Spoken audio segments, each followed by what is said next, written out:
This is the Tech Itemized Log Form. On this form, you will annotate all invoices for the pay period. At the top of the form, you will write the pay week date, starting date, ending date, pay date, and the technician's name. On the main part of the form, there are 13 columns. Not all will apply to you every time, but at some point they will. The first column is the number column. Here is where you will list each job and pay week in numerical order, 1, 2, 3, 4, and so on. The second column is the invoice number column.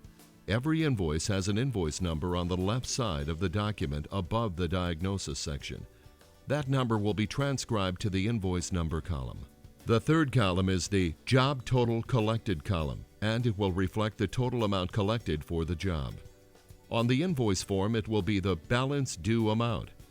The fourth column is the payment method column. This reflects how the client paid for the service. On the invoice form, in the payment section, we'll have cash, check, or credit. Whatever is marked on the form should be marked on the itemized log. The fifth column is the finance fees column. If a customer is financing the service, any additional fees charged to Plumbing Rescue by the finance company are shown here. The sixth column is the job total less fees column. This is the total amount for the service minus the fees. To get this number, you take the amount from column 5 and subtract that amount from column 3, and that will give you your job total amount. Your commission is paid on this amount. The seventh column is the job description column. This is where you can write a brief description of the job and task number. The eighth column is the PO numbers and amounts column.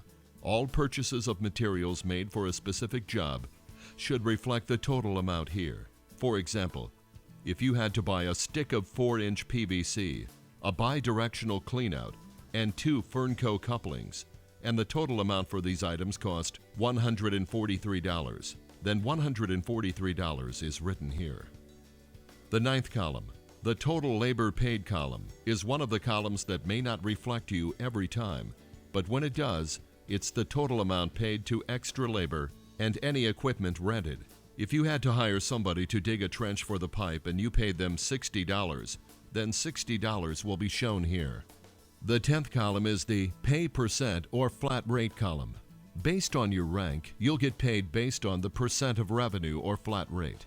The 11th column is the pay amount column. This is your take-home before taxes. Here's an example of how to come up with this amount. First, take $3,240.18 from job total less fees and 23% from pay percent and multiply them together to get $745.24. From $745.24, you subtract $60 from total labor paid and subtract $143 from PO numbers and AMT, and that will equal $542.24, your pay amount. The 12th column is the last column, the notes column. If there's any additional details, you can apply them here, such as high parts adjustment per management. At the bottom of the form, you will calculate the entire job total collected column and put that amount in total. You will calculate all your amounts in PO numbers and AMTs for PO total. And in your pay amount column, you will add the entire column up to get your expected pay total for the pay week. And that is how you will fill out your Tech Itemized Log Form. If you have any questions, you can address them to the training manager.